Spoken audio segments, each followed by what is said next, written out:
मैंने उनके लिए बहुत लिखा। उज़्मा गिलानी, खालदा रियासत, समीना अहमद, सानिया सईद, रुबीना अशरफ, बुशरा अंसारी, बदर खलील, बहुत लिखा इनके लिए। अभी तक मैंने कोई खेल माहिरा के लिए नहीं लिखा, क्योंकि जब से मैंने लिखना बंद किया है उस पर माहिरा मशहूर हो गई थी।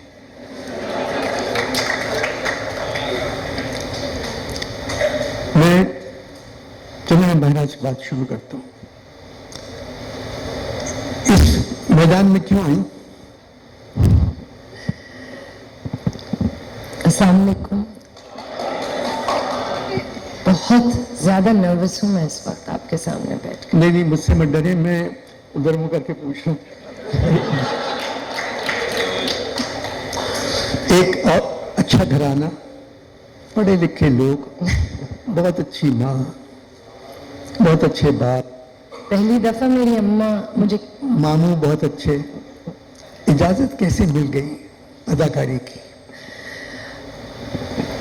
इजाज़त इस तरह मिली। खैर मैं आपको इजाज़त से पहले की कहानी सुनाती हूँ। जब छोटी थी तो हमारे यहाँ वैसे मूवीज़ नहीं इस तरह देखी जाती थी, फिल्में नहीं देखी जाती थी, लेकिन गाने, थोड़ी बहुत शायरी, अम्मा को बहुत शौक था कि वो इधर से उधर टहलते हुए गाती थी, जाने वो कैसे लोग थे जिनके, पता नहीं वो इसलिए गाती थी क्योंकि उनको लगता था कि ये मेरे लिए लिखा है या उनको शौक था गाने का, ये मैं नहीं कह सकती। उनकी शक्ल बहुत अच्छी थी कौकब की, अभी भी बहुत ये अच्छी रही है। सामने बैठी। जी जी बैठी हुई है।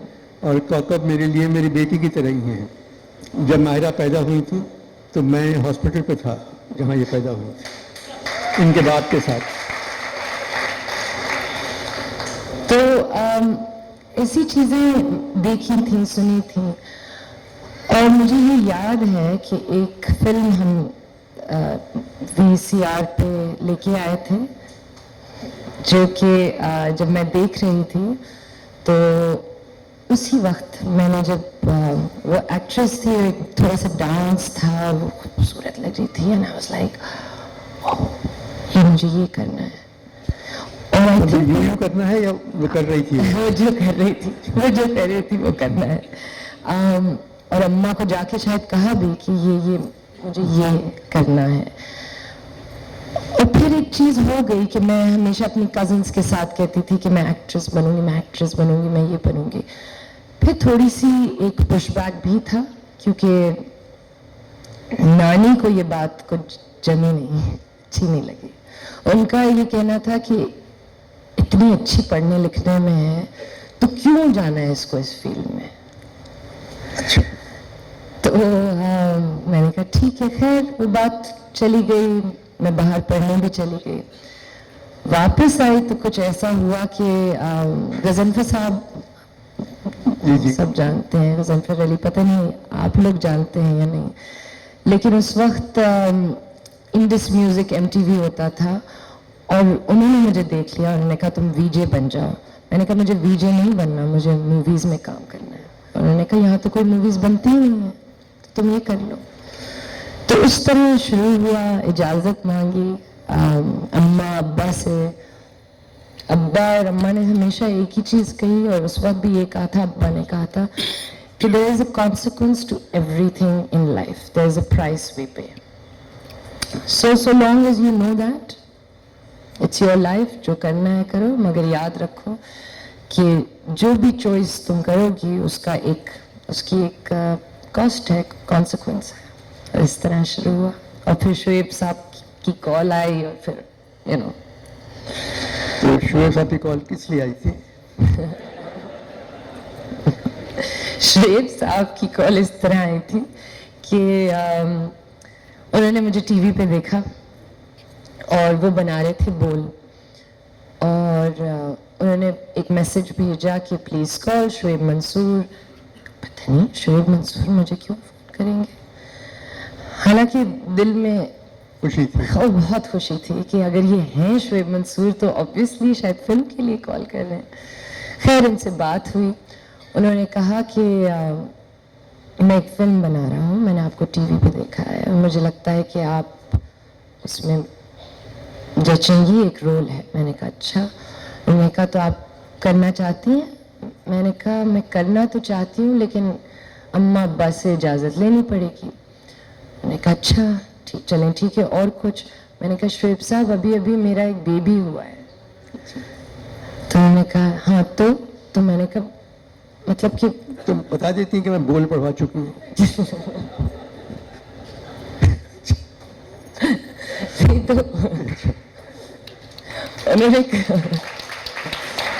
तो उन्होंने कहा कि तो क्या हुआ, बेबी हो चुका है। मैंने कहा मतलब अभी हुआ है, मतलब एक्चुअली अजलान मेरे हाथ में था, मेरी गोद में था और शायद 1 महीना भी नहीं हुआ होगा। तो उन्होंने कहा तो क्या होता है? तुम्हें पता है कि हमारे ज़माने में तो बच्चे सेट पे हुआ करते थे। हाँ, वो जब डायरेक्ट बुशरा उस जमाने में वो डायरेक्टर बदमाश होते थे।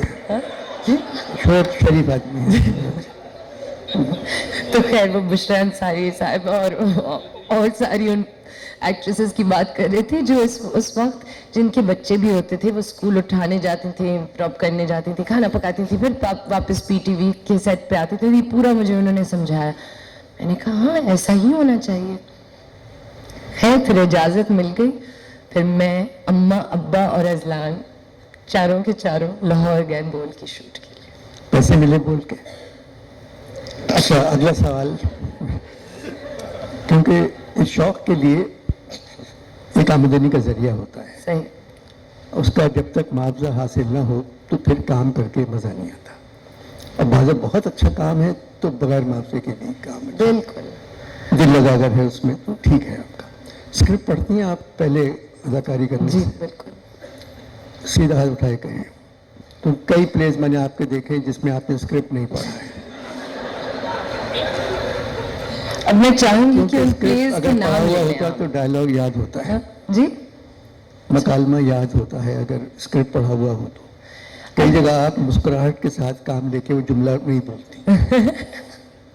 मुझे लगता है कि अगर स्क्रिप्ट अच्छा होता है, डायलॉग अच्छा होता है, तो फिर तो बहुत आसानी से याद हो जाता है। सही कह रही।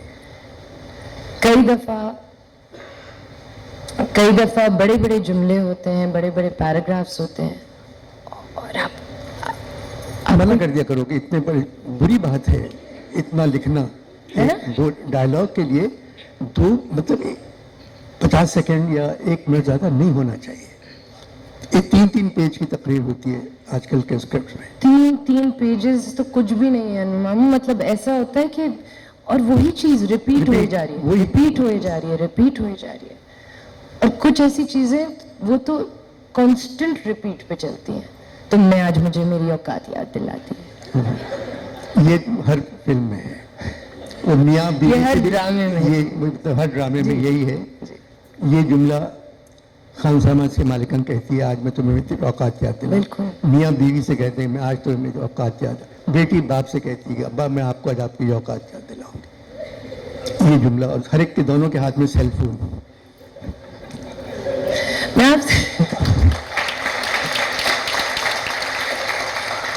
मैं आपसे एक सवाल पूछना चाहती हूँ। सितारा और मेहर-ए-निसा था, उसमें भी 2 बहनें ही थी, कजन्स थी।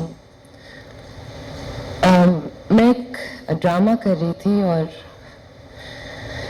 5 साल बाद आई थिंक मैंने वापस एक ड्रामा किया था, अभी हाल ही में 1-2 साल पहले।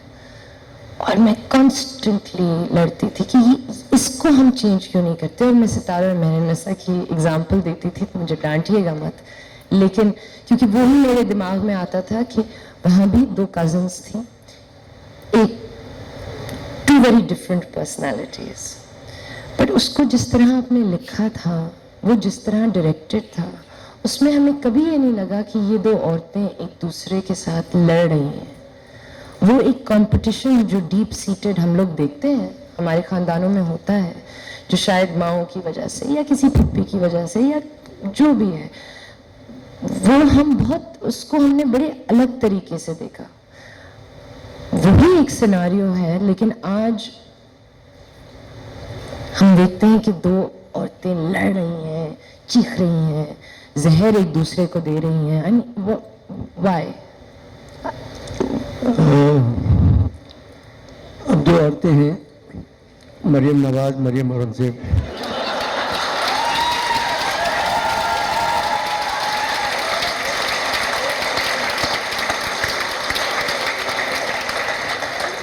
नहीं, मैं किसी सब एक मिसाल दे रहा हूँ मैं इसकी, जो अभी बात की है मैं, क्योंकि मुझ पे पाबंदी है नहीं, ये बहुत अच्छी मिसाल है, सियासी बताएं। बात करने की। नहीं। मैं किसी के बारे में कुछ बात नहीं कह सकता। तो बिल्कुल जी, बिल्कुल, अभी तक हालात ऐसे हैं, हालात ठीक हो जाएंगे इंशाल्लाह। तो मैंने तो एक मिसाल दी है, क्योंकि अभी जब आपने कहा ना कि जहर उगल रही हैं, गालियाँ दे रही हैं, ये कर रही हैं, तो मैंने मिसाल दी। वो तो हर जगह भी, असली ज़िंदगी में भी होता है ऐसा। और जबकि दोनों एक्ट्रेस हैं, कैरेक्टर एक्ट्रेस नहीं है।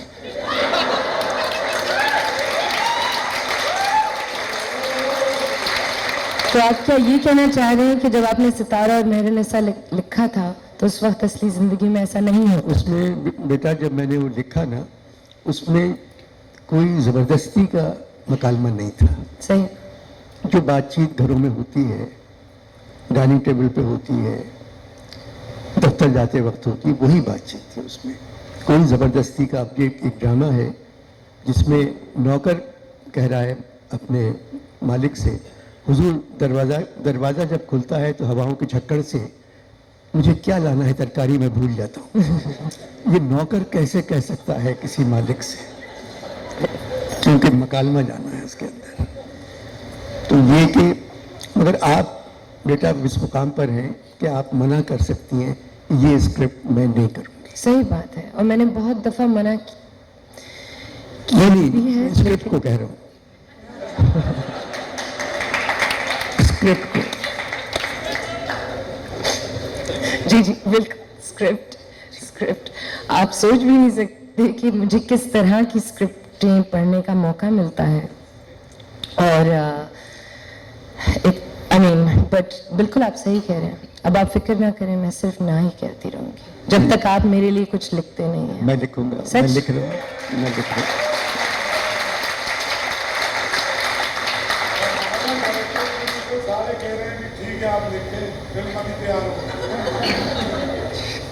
तो मैंने एक प्ले लिखा है और कोई 10 साल बाद लिखा है टीवी के लिए। तो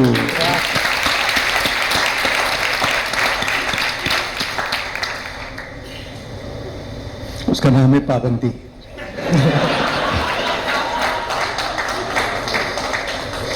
नहीं, पाबंदी का मतलब है पाबंदी अलग है।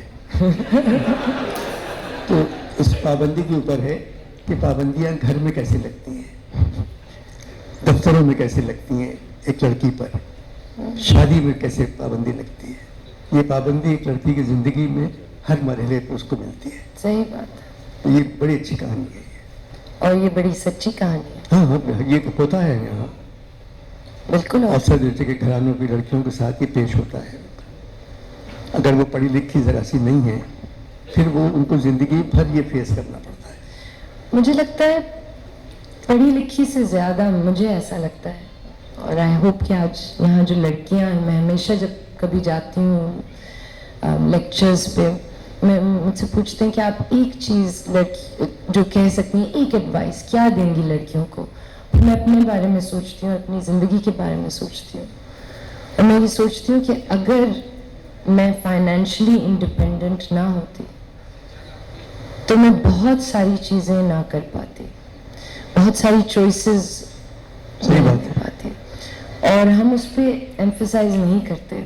मुझे लगता है बहुत ज़रूरी है, क्योंकि मैं जानती हूँ मेरी बहुत सारी दोस्तें हैं, जानने वाले हैं, बहुत पढ़े लिखे हैं, बहुत अच्छे घरानों से हैं, एक बुरी शादी से निकल नहीं पाते, फाइनेंशियली इंडिपेंडेंट नहीं है, बहुत सारी चीज़ें नहीं कर पाते। तो मुझे लगता है कि मतलब मायरा, अगर शादी बुरी है तो फौरन निकल जाना चाहिए, उसको तूल देना नहीं चाहिए। अगर नहीं बन रही है मियाँ बीवी में, तो जितनी जल्दी हो सके उससे निकल जाना चाहिए। मैं थोड़ी देर और वक्त आपके साथ गुजारूंगी तो मुझे समझ में आ जाएगी कहाँ आप सार्कास्टिक हो रहे हैं और कहाँ आप सीरियस। इस वक्त मुझे नहीं समझ में। नहीं, मेरा मतलब नहीं, ये- आप सीरियस हैं? नहीं, मैं तो ऐसी बात की मैंने, और ये कि ज़िंदगी माशाल्लाह आप जो ज़िंदगी गुजार रही हैं बहुत कम नसीब होती है लड़कियों को, जिस पर मज़े में आप हैं। सब चाहते हैं आपको, हर कोई चाहता है कि आप उसके ड्रामे में काम करें। आप हिंदुस्तान में भी काम कराएंगे, तो वहाँ का कैसा लगा आपको हिंदुस्तान का? बहुत अच्छा लगा, एक रईस के पाले पड़ी थी आप। बहुत अच्छा लगा।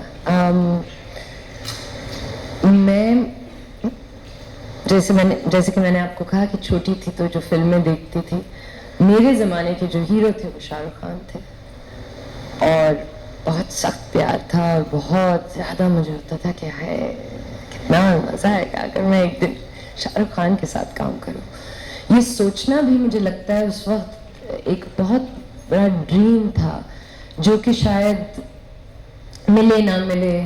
उस वक्त तो ऐसा लगता था कभी भी नहीं मिल सकता। तो the fact that I got to do it, it was a very big thing. तो शाहरुख खान में इसे बुरा मत मानिएगा, शाहरुख खान में और आप में नाक के अलावा और क्या कॉमन है?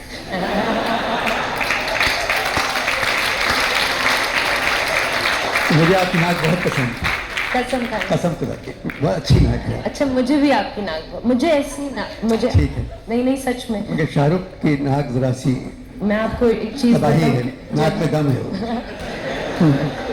मैं जब इस इंडस्ट्री में आई थी तो सबके बहुत लोगों ने कहा कि अपनी नाक फिक्स करा लो, नाक फिक्स बिल्कुल करा लो। नहीं। बिल्कुल नहीं, नाक कटवा दी तो फिर क्या रह गया? और मगर आप यकीन माने कि जब मैं और शाहरुख एक फ्रेम में आते थे तो एक दिन आई स्वेयर उन्होंने खुद मुझे कहा, उन्होंने कहा देखो देखो देखो, this is the war of the noses. तो खैर हम दोनों में ये आई थिंक कॉमन है कि आई थिंक कि हम दोनों को इस काम से बहुत ज़्यादा प्यार है, और सिर्फ अपने आप से नहीं कि ओ मेरा काम अच्छा हो जाए। मुझे लगता है हम दोनों को इस पूरी फील्ड से बहुत प्यार है। लाइक मैं उनको देखती थी काम करते हुए, स्पॉट बॉय से लेके लाइट मैन, हर किसी से बातचीत, हर किसी से एक तरीके से बात करते थे। I like that about him. He works really hard. बहुत मेहनत करते हैं। तो वो मैंने एक चीज़ सीखी कि आप चाहे जितने भी बड़े स्टार हो जाए, आप उसी तरह मेहनत करें।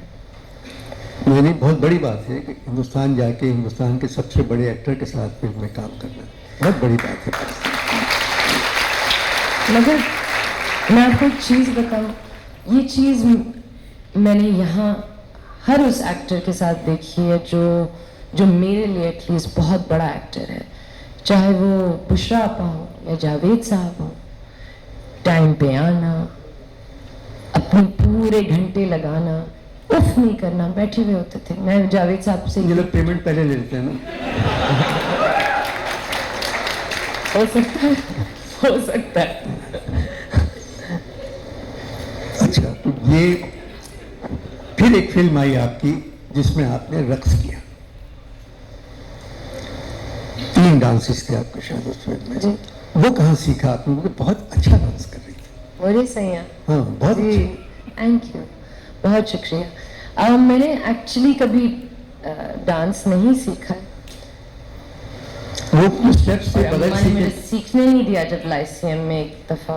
बहुत मैं नाराज़ हूँ उनसे आज तक कि नहीं सीखने दिया। नहीं सीखने दिया।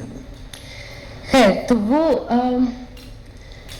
मुझे ये नहीं समझ में आ रहा था उस वक्त, क्योंकि आसिम रज़ा उसके डायरेक्टर थे और निगाह जी जो थे वो कोरियोग्राफर थे, और ये कथक करना था। और कथक में एक ठहराव चाहिए होता है, आपके हाथों की मूवमेंट बहुत ज़रूरी है और पैरों की मूवमेंट बहुत ज़रूरी होती है। और आसिम ने ये कहा हुआ था कि मैं कैमरा नीचे लगाऊंगा ताकि पैर दिखे। वो कभी दिखे ही नहीं, मैं आपको बता दूं, कभी भी नहीं, थ्रू आउट। मगर मैंने सीख लिया। तो मैंने कहा ठीक है, मुझे कितने दिन मिलेंगे डांस के रिहर्सल के लिए? उन्होंने कहा 3 दिन। अब 3 दिन में घंटों में खड़ी रहती थी घुंघरू बांध कर और थक थक थक थक थक करती रहती थी। जिस दिन मैं पहुंची सेट पे, वो जो उमर सईद का जोड़ा था वो एटलीस्ट 5 kg का होगा या उससे भी ज्यादा, इतना भारी था वो जोड़ा। मैं खड़ी हो गई, मैंने कहा कि अब मैं क्या करूं? तो निगाह जी ने मुझे कहा देखिए अब आप हर चीज जो भी याद किया है वो छोड़ते हैं, आप बस इंजॉय करें। मैंने कहा ठीक है।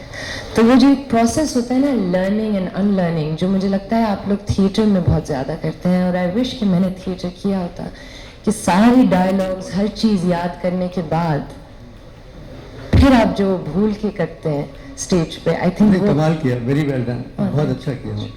Thank you so much.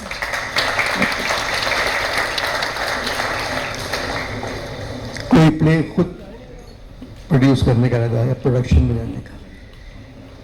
मैंने की थी एक प्रोडक्शन, एक है निगार, एक जनरल निगार, आप शायद जानते हैं।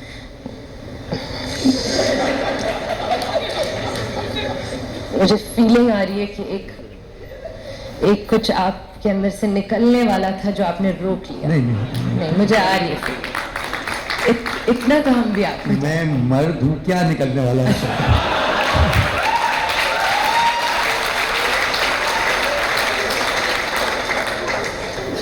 मुझे प्ले के बारे में बताएं। तो जी एक टेलीफिल्म बनाई थी, एक है निगार, आप जरूर देखिएगा। जनरल निगार जो Pakistan, and in fact I think the first Muslim general was in Pakistan, general Nigar. तो उनकी बहुत ही एक कमाल कहानी है, और वो हमने बनाई थी। लेकिन प्रोडक्शन जो है ना, मैं प्रोडक्शन उन चीज़ों के लिए करना चाहती हूँ जिसमें मेरा दिल हो, या कुछ ऐसा पढ़ूं कि कहूँ कि यार ये तो बहुत ही फैंटास्टिक चीज़ है। पैसे के लिए प्रोडक्शन मुझसे तो शायद कभी होगी नहीं, मुझे नहीं समझ में आता। ISPR वालों ने कभी बुलाया आपको किसी प्ले के लिए? किसी प्ले के लिए? एक है निगार ISPR वालों का ही, एक्चुअली हम लेके गए थे उनके पास इजाज़त लेने कि हम जनरल निगार की कहानी बना सकते हैं, तो उन्होंने फिर हमें इजाज़त दे दी थी। पैसा तो नहीं दिया उन्होंने? पैसा नहीं, पैसा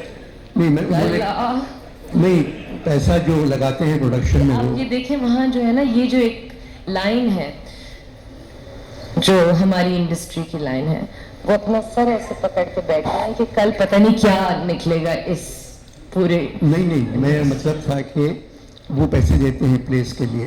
पैसे किसको देते हैं? डायरेक्टर्स को, प्रोड्यूसर्स को, ISPR वाले? नहीं, उन्होंने हमारी मदद की थी in terms of locations and stuff like that, जो कि एक बहुत बड़ी चीज़ थी। जनरली जब हम देखते हैं कहानियाँ, तो हम हमेशा मर्दों के बारे में देखते हैं, और बहुत सी ऐसी औरतें हैं जो हमारे फौज में भी हैं, और उन्होंने बहुत कमाल काम किया है। तो आई थॉट जनरल निगार की एक स्टोरी है जो बननी ज़रूरी है।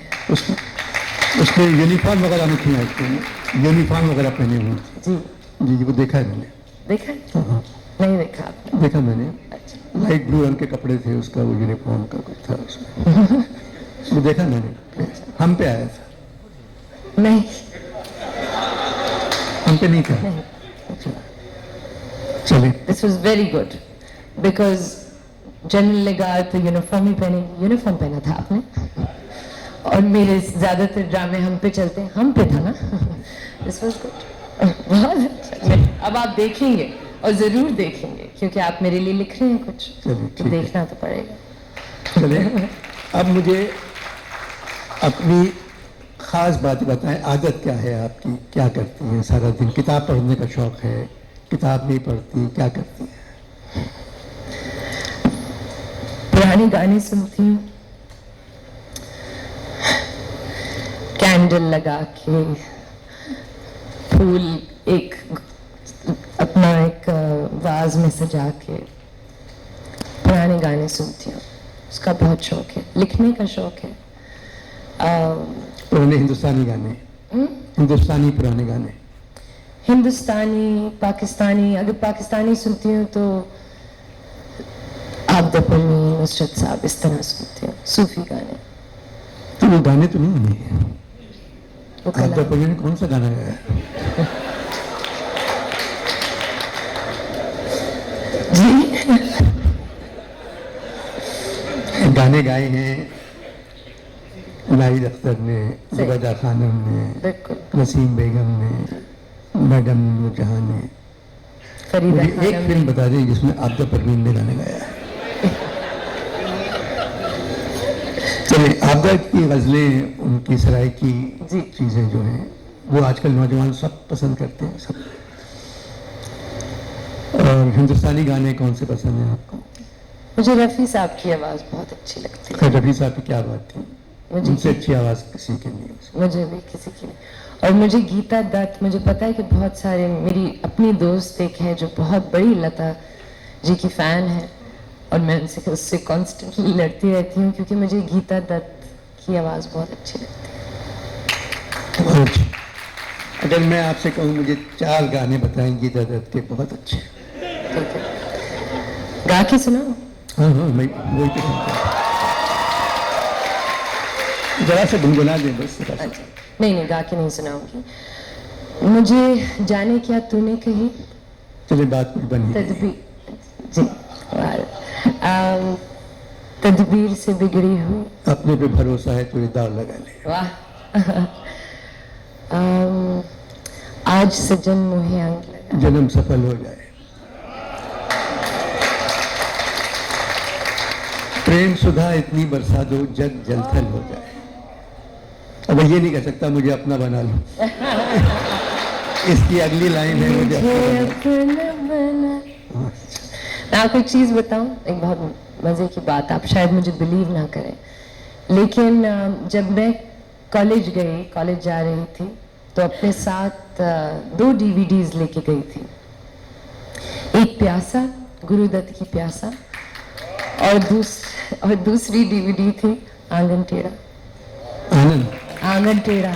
आंगन टेढ़ा। अच्छा। अम्मा से पूछे। और जब मैं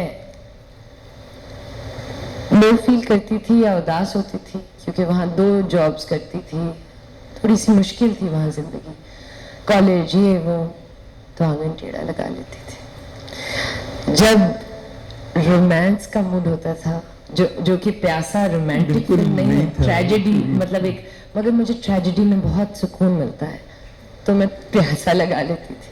पता नहीं कुछ था उस फिल्म के बारे में, गुरुदत्त के बारे में, उस राइटिंग के बारे में। अब पूरा कराची प्यासा है तो कैसा लग रहा है?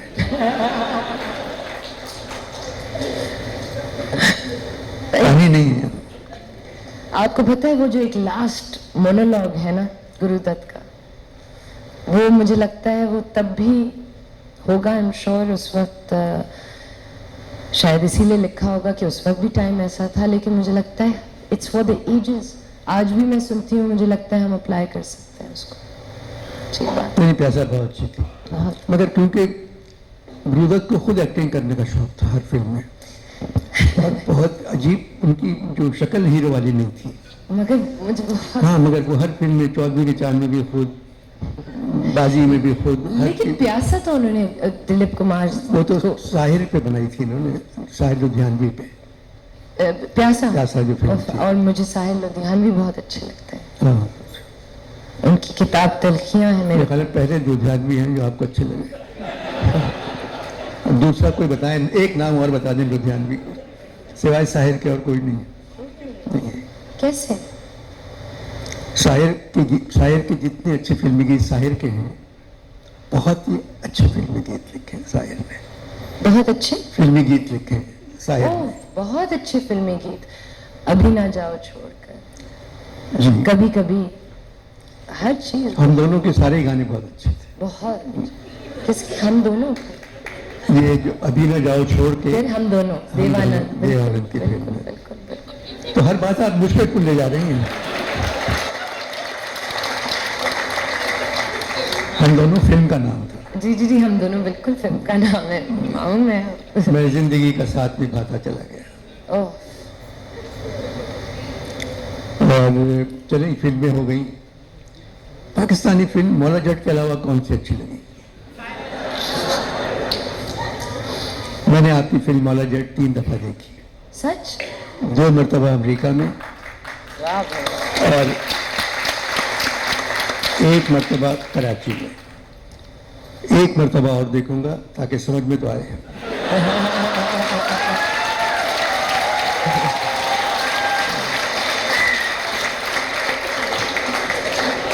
पाकिस्तान की टेक्निकल फिल्मों में इससे अच्छी फिल्म नहीं बनी।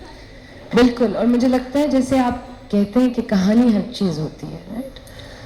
तो इसमें भी मुझे लगता है आप जो भी कह लें कि टेक्निकल और बहुत बड़ी थी फिल्म और अच्छी थी, वेरी वेल मेड फिल्म, मगर उसमें मुझे एक बात पे एतराज था।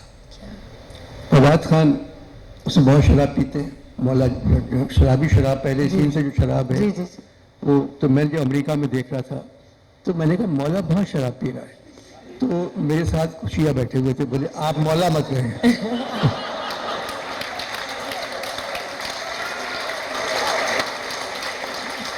कहने लगे आप कहें फवाद खान शराब पी रहा है, मौला मत के। मैं माफ़ी मांगता हूँ, मैं खुद मरसिया पढ़ता हूँ, मेरे दिल में इज्जत है, मैं 8 मुहर्रम का मरसिया पढ़ता हूँ, तो नाम है मौला जट, मौला पी रहा है, तो मैंने कहा मौला शराब पी रहा है। मगर जब मौला जट औरों से बात करता है तो वो मौला जट है, बाल यूं है, चेहरा है। जब आपसे रोमांटिक सीन करता है तो फवाद बन जाता है, वो मौला जट गायब हो जाता है। आप और फवाद खान होते हैं उस वक्त, जितने रोमांस के सीन हैं आप दोनों के। सच? वो झूले पे ऊपर बैठे हुए हैं, जी। ऊपर बैठे हुए हैं, वो फिर मौला जट नहीं है वो।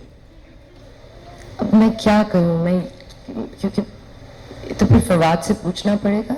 ये आपको बोलना चाहिए था, मौला किथे है? मैं मौला किथे है? मुझे तो लग रहा था कि मौला था, मगर अब मैं क्या करूं, मुझे लगता है मेरा कोई इफेक्ट ऐसा होता होगा कि वो मौला कहीं पीछे रह जाता है। अब मैं क्या बोलूं? अच्छा। लेकिन मैं मुख्य रहती हूँ। अच्छा, उसमें पूरे फिल्म में आप मुझे एक लखनऊ के घराने की लड़की लगी। ये मत कहिएगा। कसम खुदा की। नहीं नहीं नहीं, प्लीज। आपने कौन सा जोड़ा पंजाबी पहना हुआ? क्या चीज पंजाबी थी? एक औसत दर्जे के शरीफ घराने की यूपी की लड़की मौला जट की हीरोइन। प्रॉब्लम ये थी कि रोमांस डालना था। अब मुझे ऐसा लगता है कि शायद जैसे आपने कहा कि फवाद के सामने मुझे ही लाना पड़ा उनको, शायद ये हुआ। लेकिन मैंने देखिए मैंने बहुत कोशिश की कि जितनी मैं पंजाबी बोल सकती हूँ, और मेरे पंजाबी अगर उतनी मेहनत आप जर्मन जबान पे करती तो वो ज्यादा अच्छी बोलती। जर्मन सीख जाती। मैं कह रही हूँ इतनी मेहनत की पंजाबी में आपने उसमें, मगर फिर ओवरऑल 3 दफा मैंने देखी, तीनों दफा मुझे मजा आया।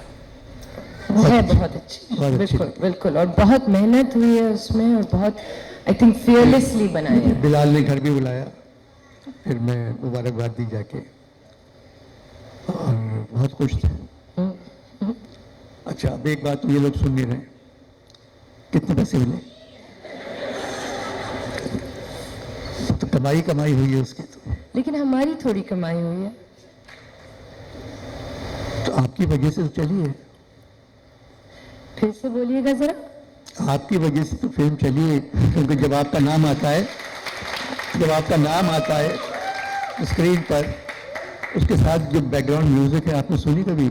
बाबा बाबा माहिरा खान, इस म्यूजिक के साथ आपका नाम आता है उसमें। नहीं, मुझे नहीं, मगर हमें नहीं। पैसों की जरूरत क्या है? बिल्कुल पैसों की जरूरत तो हम सबको है, लेकिन कुछ ऐसी चीजें होती हैं, जैसे ये फिल्म थी, ये हमने जिसे हम कहते हैं टोकन मनी के लिए की। अच्छा जी। एक फिल्म का मैं इंतजार कर रहा हूँ आपकी, बताइए। उसका नाम है नीलोफर। Thank you. फवाद खान और आप उस फिल्म में हैं, आप अंधी बनिए। जी। फिर तो ठीक है, स्क्रिप्ट नहीं पढ़ा होगा।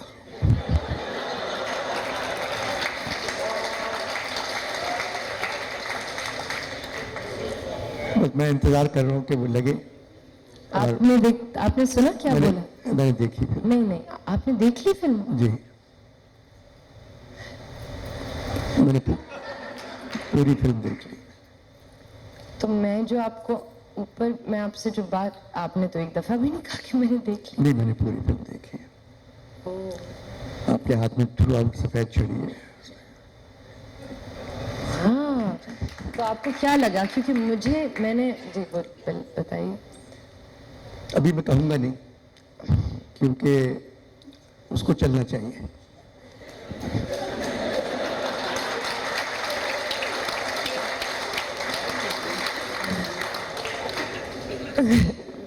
ये एक बिट आई होप कि किसी ने रिकॉर्ड कर लिया हो, तो ये मैं प्रोड्यूसर साहब तक पहुंचा दूं।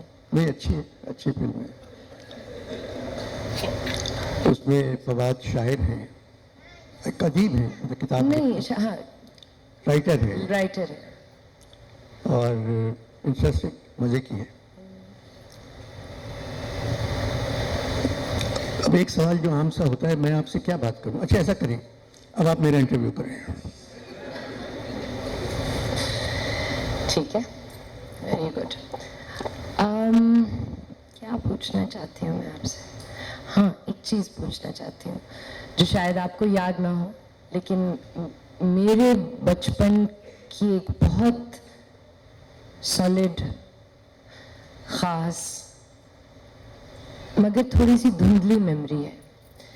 हम लोग बच्चे सब होते थे एलिजे में, हम सब, और आप कहानियाँ सुनाते थे। एक कहानी सुनाते थे, उसमें आप शायद अपना बाल इस तरह यहाँ छोटी जगह बंद के नाक बंद कर। हाँ, वो क्या कहानी थी? वो कहानी थी कि बच्चे नाक में दम कर देते हैं, तो मैं लपेट लेता था उसको। मैं डराता था बच्चों को। डराते थे? हाँ, बिल्कुल नहीं, वो एक कहानी होती थी और उस कहानी खामोशी से खामोश जाते, फिर मैं ब्लास्ट करता था। बिल्कुल, और वो मैं नहीं भूलती। वो मैंने अपने बेटे के साथ अंग्रेजी में बहुत सारी दफा कहानियां बना के फिर अपनी ऐसे लपेट के उसको डराया है, इस तरह आपकी वजह से।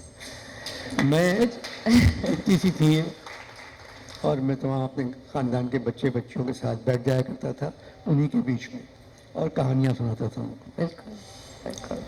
और मुझे ये बताइए, अब पूछूं और सवाल, या आप कुछ कहना? जी बताएं। आप उस वक्त, जो हम लोग जो इस वक्त याद रखते हैं कि पीटीवी का गोल्डन एरा, इनफैक्ट उससे पहले मैं एक और बात पूछना चाहूँगी। नॉस्टैल्जिया जो होता है वो एक बहुत कमाल की चीज़ होती है, मुझे बहुत मज़ा आता है। It's one of my favourite emotions. मगर आपको ये नहीं लगता कि एज टाइम गोज बाय, चाहे कितने भी साल गुजर जाएं, हम हमेशा पीछे देख के कहते हैं वाह यार क्या वक्त था। हम ये क्यों करते हैं? नहीं करना चाहिए, क्योंकि हम लोग झूठ कहते हैं क्या वक्त था। ईमानदारी थी, पैसे वैसे नहीं थे, रहते थे ईमानदारी से। अब जमाने के साथ साथ सब चीज़ें बदल जाती हैं। अब जो वक्त बदला है, अब जो नौजवान बच्चे बैठे हुए हैं, ये हम लोगों से 100 गुना आगे हैं, ये इतने ज़हीन है। अब वो एक तहजीब तमीज़ थी, अगर वो बरकरार है तो हर वक्त जो है गुजरे हुआ वक्त लगता है, वो आते ही रहता है घर में। वही दाल चावल, वो चटनी बन रही है, पापड़ भी है, गोश्त है, तो कोई बात नहीं। अगर ये सब चीज़ें रोज़ाना अगर हों, एक ही खाना रोज़ाना खा सकता है आदमी, वो दाल चावल है, और कोई खाना रोज़ाना नहीं खा सकता। तो अब उसी तहजीब से ये पकता है घर के अंदर। सबसे बड़ी बात है बुजुर्गों के साथ तमीज़ से पेश आना। ये सिलसिला बाहर तो नहीं रहा है, अब ये दूसरे मुल्कों में तो सवाल ही पैदा नहीं है। हिंदुस्तान पाकिस्तान में ये तहजीब अभी बाकी है। पाकिस्तान में तो थी कि बुजुर्गों के साथ आप कुछ नहीं कर सकते। तो हमारे बच्चे अभी भी अपने वालिदैन के साथ बहुत मोहब्बत करते हैं। ये सिर्फ इसी मुल्क का है काम।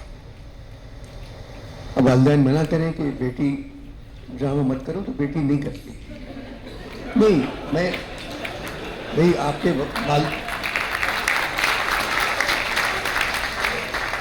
वालिदैन ने मना नहीं किया। वो समझते थे कि आप में इतनी हिम्मत है कि आप जिस रास्ते पे भी निकलेंगी वो रास्ता आपके लिए रोशन हो जाएगा, तो आपने उस रास्ते को रोशन कर दिया। नहीं, आप सही कह रहे हैं, मतलब कि अभी भी है, मेरी नानी तो चली गई, अल्लाह आपको जन्नत नसीब करे, लेकिन मैं बहुत मोरनी को मोड़ ले गए जी, नानी तेरी मोरनी को मोड़ ले गए, जो भी कुछ बचा था काले छोड़ गए। अच्छी नानी, प्यारी नानी, रूठा रूठी छोड़। तो नानी जो थी सोहेल राना मेरी, का है, हाँ? ये सोहेल राना का है, अच्छी नानी प्यारी नानी। तो नानी मेरी, मुझे बड़ा डर लगता था एक्चुअली, जब मैं कभी साड़ी पहन के निकलती थी। पहली मरतबा साड़ी कब पहनी? चुपके? ओह, बहुत छोटी उम्र होगी मेरी, क्योंकि मैं अम्मा के दुपट्टों के साथ साड़ी बांधा करती थी, और अम्मा मेरी साड़ी नहीं पहनती, लेकिन मुझे बहुत शौक है, और मेरी नानी साड़ी पहना करती थी, और क्या कमाल पहनती थी। तो अभी भी मुझे डर लगता था, और अभी भी मैं सोचती थी कि मैं इतनी बड़ी हो गई हूँ, मेरा एक बच्चा है जो माशाल्लाह से अब 13 साल का है, लेकिन मुझे ये डर लगता था कि नानी ने देख लिया अगर मैं स्लीवलेस पहना हुआ है तो ये क्या कहेंगी। तो ऐसी चीज़ें मुझे लगता है ये तो दिस इज़ फॉरएवर, ऐसा होना चाहिए। मुझे नहीं लगता कि ऐसी चीज़ें बदलनी चाहिए। आप सही कह रहे हैं, आजकल के बच्चे हैं बहुत सही, लेकिन ये तहजीब तरबियत मुझे नहीं लगता बदलनी चाहिए। चलिए, अब 8-10 सियासी, अब तो 2-3 सियासी जमातें हैं, तो अब किसकी तरफ है? बोल दें, कोई बात नहीं, बिल्कुल कह दें। अभी एक फिल्म आई है, उसकी तरफ है, बताइए। मैं पठान की तरफ। जी जी।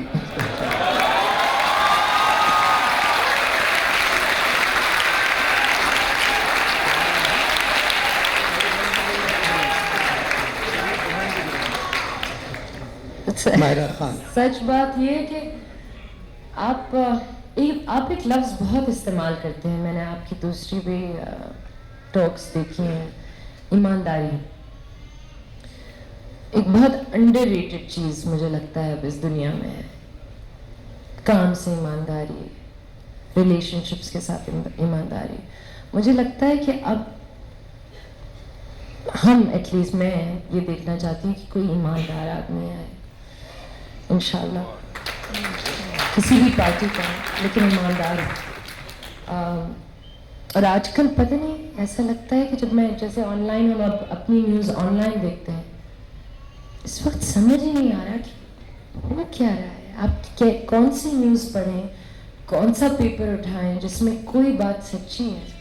मेरे 17 अकाउंट हैं, मेरे 17 सोशल अकाउंट्स हैं नेटवर्क पे, और मेरे पास कुछ नहीं है। कुछ भी नहीं है, बिल्कुल। देखो सीरियसली, मेरे पास छोटा फोन है, छोटा, उस पर हरा दबाव पे बात हो जाती है। आपको पता है, कभी अम्मा मुझे भेजती हैं आपकी कोट, मैं कहती हूँ अम्मा शायद ये अम्मा, मगर उसमें बाजी बातें मेरी कही हुई होती हैं जी, और बाजी बातें मैं सोच भी नहीं सकता। बातें उस पर हैं। मैं आपसे एक और सवाल पूछना चाहती हूँ, और ये सियासत से ही रिलेटेड है। जब पहले मैंने अपना करियर शुरू किया था तो उस वक्त ट्विटर, ये सारी चीज़ें हमारे ज़माने की हैं, थोड़ा सा एक्चुअली मेरे आने से थोड़ी देर बाद। तो मैं बहुत सारी चीज़ें लिखती थी, अभी भी लिखती हूँ, लेकिन उस वक्त बहुत ज़्यादा इमोशनल होके बहुत सारी चीज़ें लिखती थी। और एक टाइम आया जब मैंने सोचा कि बस अब मैं नहीं और बोलूँगी, क्योंकि लोग गालियाँ देते हैं, लोग थ्रेटन करते हैं। आपको नहीं, सिर्फ आपके माँ बाप को गालियाँ पड़ती हैं, आपके बच्चे को थ्रेटन करते हैं, ब्लॉग्स, चैनल्स चीज़ें तोड़ मरोड़ के लगाते हैं। तो मुझे किसी ने कहा, एक इंडियन ही एक्टर थे, उन्होंने मुझे कहा ये क्यों तुम इतनी सारी बातें करती हो, क्या है ये? पब्लिक जो है वो तुमसे सिर्फ एंटरटेनमेंट चाहती है और कुछ नहीं, तो क्यों इस मसले में पड़ रही हो? बात यह है कि जो लोग तनकीद करते हैं मायरा, जी, वो लोग दुनिया के सबसे बड़े डरपोक होते हैं। जो काम खुद नहीं कर सकते वो दूसरे को करते नहीं देख सकते, तो वो तनकीद करते हैं।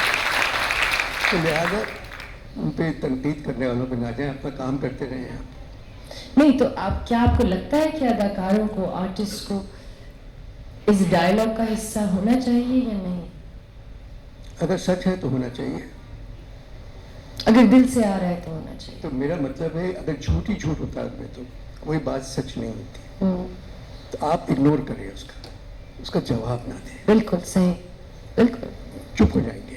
अगर आपने जवाब दिया तो वो लाख गुना बात फैलेगी। जी, वो तो मैं एक बड़ा, मैंने एक उसको एक तरह से बांधा हुआ है अपने साथ कि मैं रिप्लाई कभी नहीं करती उस तरह, मगर जब चीजें बुरी होती हैं माशरे में तो आपका दिल चाहता है कि आप बोलो। छोड़ दे, माशरे बुरा है तो जाहिर है चीजें बुरी होंगी। सही बात है, सही बात है। अब ये बताएं, आपने कहा कि जाहिर है कि आप तहरीक इंसाफ की तरफ हैं,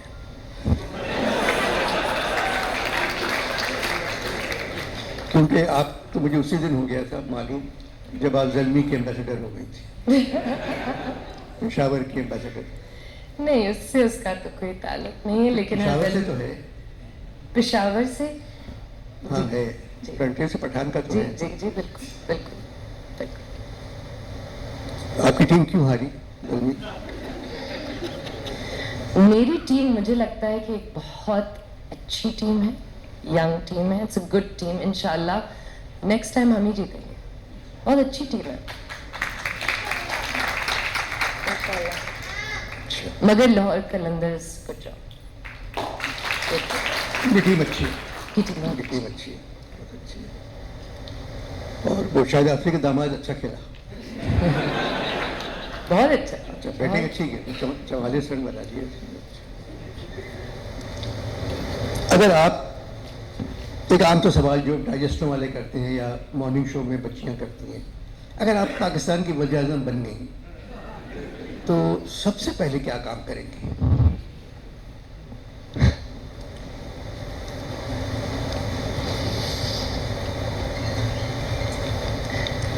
कबीर साहब का एक डायलॉग था हमारी फिल्म में, कायदे आज़म जिंदाबाद। क्या उन्होंने किस तरह बोला था उन्होंने, तो उन्होंने कहा था, I don't know if I am correct, proper dialogue क्या था पूरा, लेकिन कुछ इस तरह था कि या अल्लाह कोई ऐसा मुआवजा कर दे कि सारी हराम की कमाई हलाल से फर्क दिखे। तो मुझे ऐसा लगता है कि मैं शायद यही दुआ करती, वजीर आजम होती तो पता नहीं पहले क्या करती शायद। ये बात करें जी, इतनी मेहनती कमाई करके आप ये दुआ मांगती, यही दुआ। कितनी मेहनत का काम करते हैं ये अदाकारी करते हैं लोग, इससे मेहनत ईमानदारी काम तो और नहीं हो सकता। बिल्कुल, तो जो लोग जी बिल्कुल, इसीलिए मांगती ये दुआ, क्योंकि मुझे अपने आप पे इतना तो यकीन है कि तुमने बात की अभी ना ईमानदारी की, जी कायदे आज़म भी ईमानदार थे जी, 1 साल जिंदा नहीं रहे, मर गए। इमरान भी ईमानदार हैं, 3.5 साल रहे, अभी हैं। ये मुल्क जो है, ये सरजमीन जो है, जिस तरह एक मछली सारे तालाब को गंदा कर सकती है, उसी तरह एक ईमानदार पूरे मुल्क को बेईमान कर सकता है। अकेला ईमानदार कुछ नहीं कर सकता, सही बात। एक पूरा सिस्टम बदलना पड़ेगा।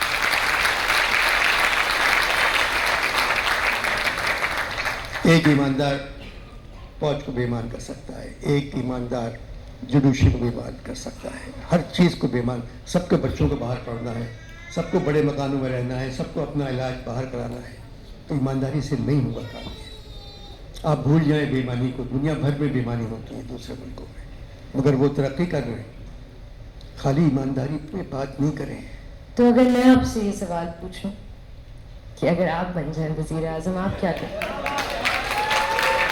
मैं सारे बेईमानों को माफ कर दूंगा, वो खुद ही छोड़ देंगे बेईमानी, सबको आजाद करूंगा। 23 करोड़ की आबादी है, अगर रियासत मदीना बन गई तो 19 करोड़ के हाथ कटे हुए होंगे।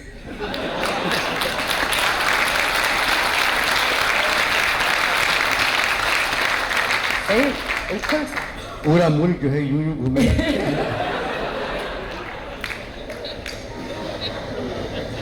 अल्लाह ना करे रियासत मदीना पुरानी वाली बने तो वहाँ तो इंसाफ, गर्दन, हाथ, अलम सब।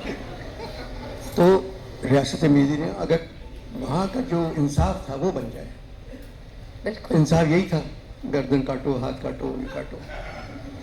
और बाकी जो अगर नई रियासत मदीना है, अगर वो बन गई तो फिर क्या होगा? क्या होगा? फिर तो अजाब और आएगा। चलिए दुआ मांगना चाहिए हम सबको। आई थिंक ये कर ले। बहुत अच्छा मुल्क है, बहुत अच्छे लोग हैं, बहुत अच्छे लोग हैं। और ये जो नौजवान बच्चे बैठे हुए हैं जो खुश हैं आपको देख के, बल्कि बुजुर्ग ज्यादा खुश हैं।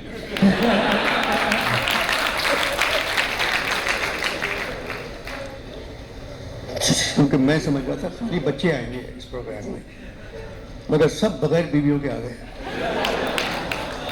तो चलिए अच्छी बात है, मगर ये बताएं कि कोई कहना चाहती हैं इन बच्चों से कुछ?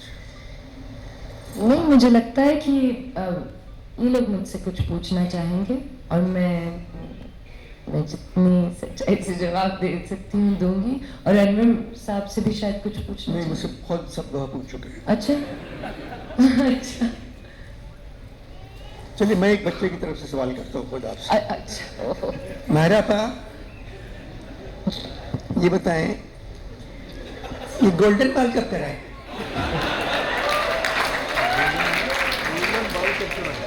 अच्छा, इस पे हम नहीं बात करें, इस पे थोड़े बताइए क्यों कराए? मैं आपको बताती हूँ। ये पहली दफा है जिंदगी में कि ये जब आप रियली थैंक्स लुक्स गुड, मगर चले चले बहुत तारीफ हो गई। लेकिन नहीं, ये अम्मा को तो बहुत बुरे लगते हैं। गोल्डन बाल जो करवा के आई, ये गोल्डन बाल। और ये पता नहीं मुझे क्या हुआ, मैं हमेशा मतलब मेरे जो नॉर्मल बाल होते हैं कभी भी डाई नहीं कराए, मगर शायद कोई मिड लाइफ क्राइसिस है, मानो कुछ हो रहा होगा, क्योंकि मैंने कहा आप कुछ कर दें, बस कुछ भी कर दें। मगर पहली बताओ किसी पे अच्छी लग रही है? सच? मगर उनको खुदाफिज कर दें, क्योंकि अब ये जा ऐसा लग रहा है साड़ी का पल्लू सर पे रखा हुआ है।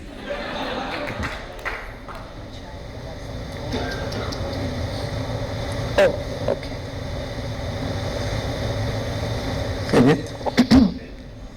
हेडक्वार्टर से अच्छा, सवाल जवाब नहीं करने, सवाल जवाब नहीं करने, आवाज सवाल जवाब नहीं करने। सवाल बिल्कुल नहीं करना, ठीक है? क्यों नहीं? कुछ नहीं होगा। नहीं, अच्छा, बिल्कुल नहीं करना, बिल्कुल नहीं। यहाँ आर्ट काउंसिल ने मना है। अच्छा अच्छा अच्छा, क्योंकि यहाँ से अहमद शाह के लिए सवाल कर सकते हैं और किसी के बारे में कुछ पूछने का किसी को हक ही नहीं। हक ही नहीं, बिल्कुल सही। ये मुझे आज बात समझ में आ गई है।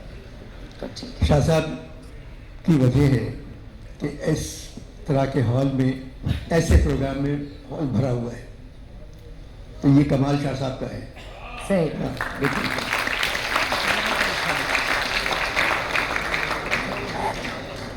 रोजाना कमीज पतलून पहन के आते, आज कोट पहन के आ गए।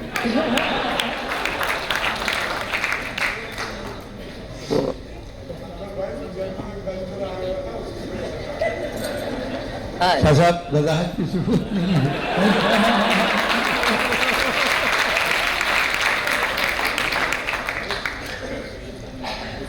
चले आप लोग आए, माहिरा से आपने मुलाकात की, अभी अब चले जाएं आप लोग तो फिर करता हूँ। आप ये बताएं कि मैं बात कर रहा था कि पाकिस्तान के हालात की, जी, तो हालात ठीक हो जाएंगे इंशाल्लाह। आप मुझे बताइए आपका एक्सपीरियंस क्या नहीं, कहता है? मुझे तो इजाज़त नहीं है जी, मुझे बताने की इजाज़त नहीं है, आप कहें ना। अनवर भाई, मैंने तो रोका नहीं सवालों से। नहीं तो मुझे तो आप बिल्कुल कर लें। आपने नहीं रोका है, मगर आपको जो तनख्वाह दे रहा है उसने रोका है।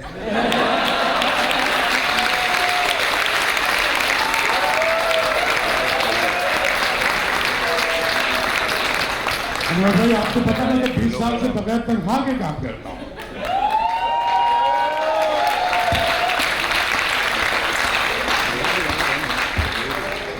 जी जी जी, बिल्कुल जरूर।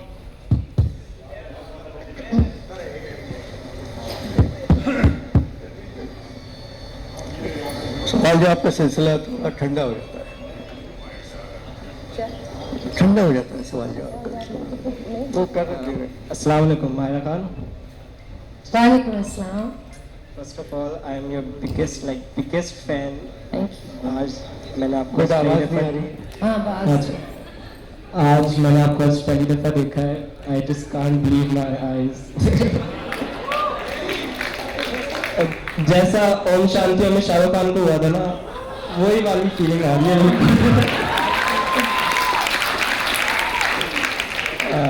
सो क्वेश्चन ये है कि what's that one thing that makes Mahira Khan the Mahira Khan?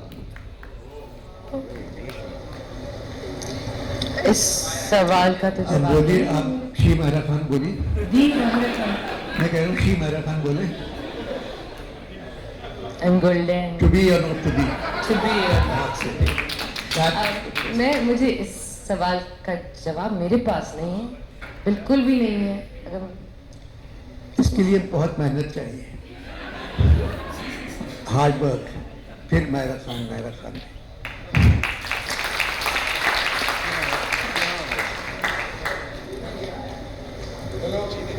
अस्सलाम वालेकुम। अनवर मकसूद साहब और माहिरा खान साहबा, आप दोनों से मुझे एक क्वेश्चन है जिसमें शाह साहब भी इन्वॉल्व है, जिन्होंने कोशिश भी की है। आजकल न्यू प्लेक्स, साइनप्लेक्स और मैं मूवीज़ की बात कर रहा हूँ कि आप उनकी हालत देख रही हैं किस तरह से बद से बदतर होती जा रही है। अहमद शाह साहब ने भी कोशिश की है कि जिन मूवीज़ की वजह से जिस मूवी की वजह से शोहरत तो अल्लाह ताला ने आपको अपने ड्रामों से भी बहुत दी है, लेकिन इंडियन फिल्म की वजह से थोड़ी बहुत शोहरत आपको शायद ज़्यादा मिली हो, तो उन मूवियों पे ये बैन क्यों ख़त्म नहीं हो सकता? उसके लिए आप क्या कर सकते हैं? मैं आपको सलूट पाकिस्तान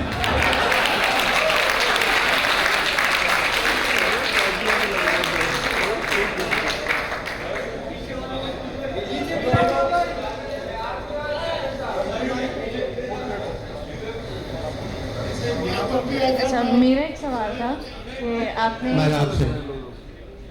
मेरा एक सवाल था आपने किया था एक है निकाल, तो you portrayed an army doctor, तो आई वॉच्ड इट, तो उसमें ये था कि आपने थोड़ा बहुत उनकी हार्डवर्क इस तरह नहीं दिखा सकी। Like I have seen my mother in working in army, my father working in army, तो उस तरह की आप अगर कुछ आगे कर सकें कि उनकी हार्डवर्क को जिस तरह वो स्ट्रगल करते हैं या काम करते हैं अपनी, तो अगर आप उसको वो दिखा सकें, आपने जो उनको उनसे लर्न किया मेजर निगार से, अगर वो बताना चाहें।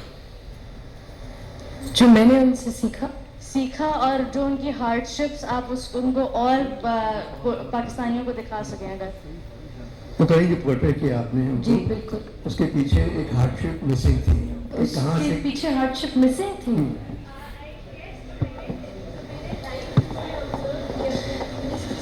जी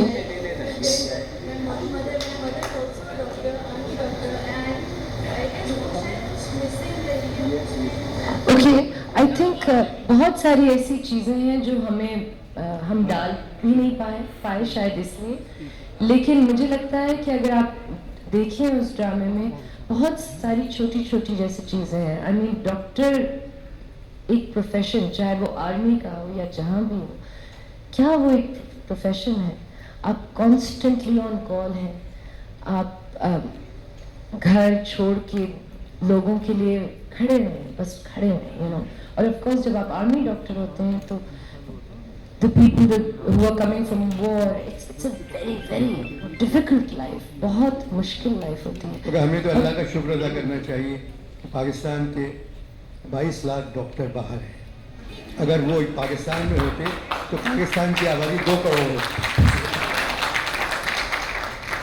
लेकिन आप बिल्कुल सही कह रही हैं कि उनकी ज़िंदगी बहुत मुश्किल होती है, जहाँ वो रहते हैं, जिस तरह वो रहते हैं, जो वो काम करते हैं। और वैसे भी it's a very very tough life. वो पूरा प्रोसेस आर्मी में, फौज में आना और अल्लाह पास करना बहुत अच्छा। I am sorry. ये तो एक मेरा सवाल मैं है। समझा शाहजाद मुझसे कह रहे हैं। मुझे भी मैं तो डर गई।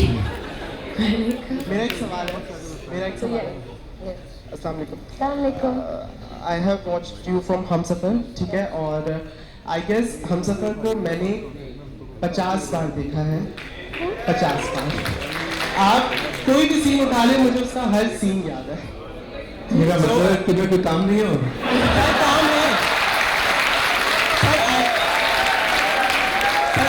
I am studying professional psychology from national university एक नौजवान, एक साइकोलॉजिस्ट जिसे अपना काम करना चाहिए, वो हम सब देख रहा है। सर 13 साल के हो।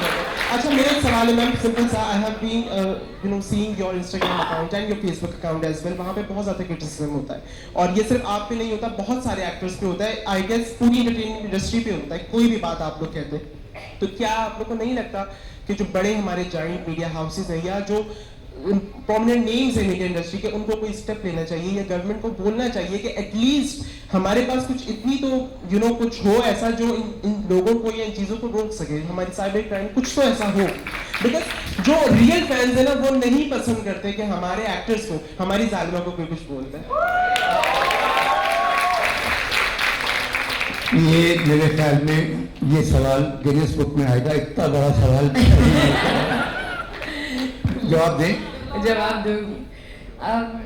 पहली बात तो ये बिल्कुल तनकीद करते हैं, और मुझ पे तो मुझे लगता है बिला वजह लोग काइंड ऑफ पीछे पड़ जाते हैं। लेकिन मुझे नहीं पता कि गवर्नमेंट कुछ कर सकती है या नहीं, मगर मुझे ये ज़रूर पता है कि जैसे हमारे वेरीफाइड अकाउंट्स होते हैं ना, कि आपको अपना NIC हर चीज़ देनी पड़ती है, और फिर आपको वो वेरीफाई करता है, ट्विटर हो या इंस्टाग्राम हो। तो मुझे लगता है कि अगर हर इंसान का वेरीफाइड अकाउंट हो तो उसकी मजाल ना हो कि कुछ कहे।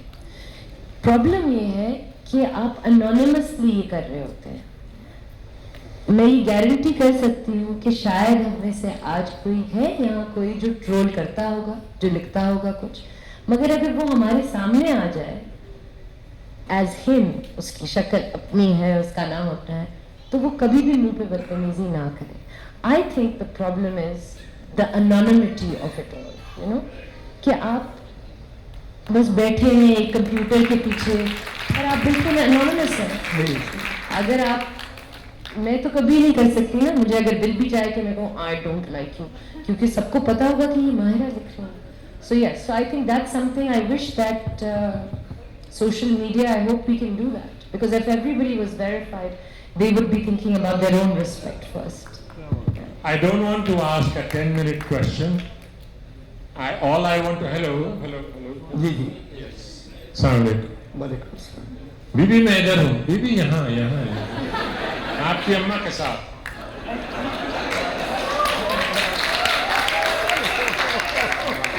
मैं 10 मिनट का सवाल नहीं पूछना चाहता, ना तकरीर करना चाहता हूँ। I just want to compliment both of you for bringing so much of joy into our lives.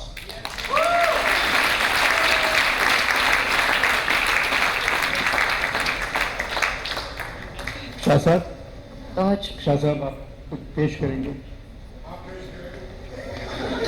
नहीं चाह रहे कि हम यहाँ से मिलें। लास्ट सवाल ले लें।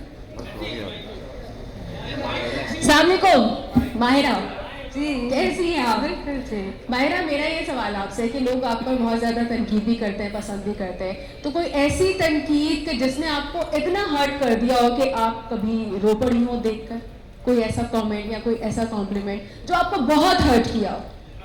मायरा तुम बहुत खूबसूरत हो। बहुत रोना आया नहीं, ऐसी कोई चीज नहीं।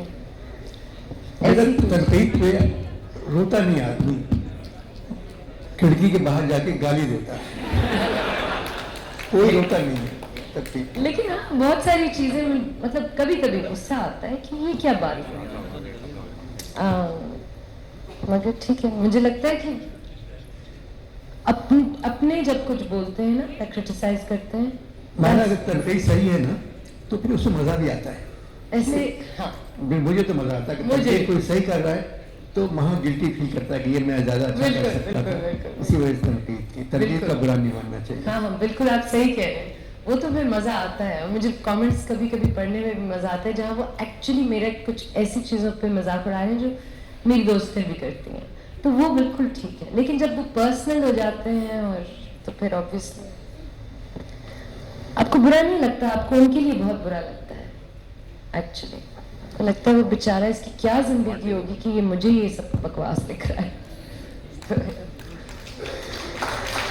अगर मेरी आपकी उम्र बराबर होती तो मैं आपसे ऐसे सवाल करता कि आप चीख पड़ती, मगर मैं क्योंकि आपके अब्बा से भी बड़ा हूँ तो मैं आपको बिल्कुल बच्चों की तरह ट्रीट कर रहा हूँ, इसलिए मैंने कोई सवाल आपसे ऐसा नहीं किया जिसकी बहुत से लोग तमन्ना कर रहे हैं कि अनवर मकसूद क्या सवाल करें, मगर ये कि अपने बच्चे के साथ इनके बातचीत कर रहे हैं तो सवाल तो हो ही नहीं सकते।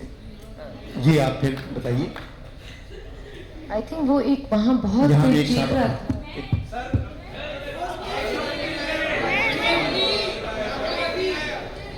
ओके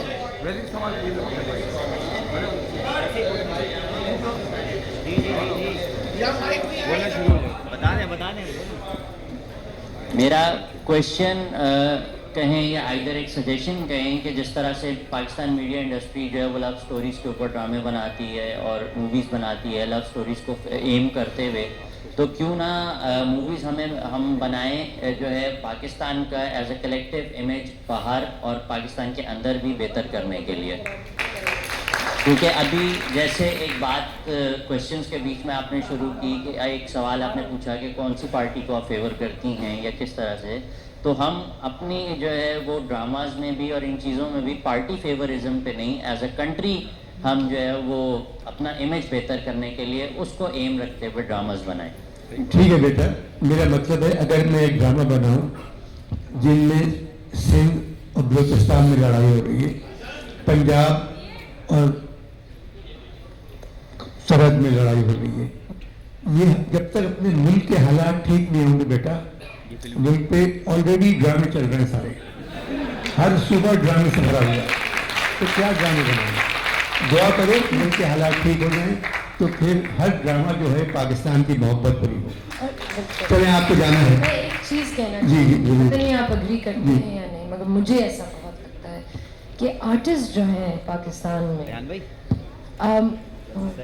हम लोग काम करते हैं, we don't ask the government for anything. Like he said, we bring joy. We try our best to make the best that we can.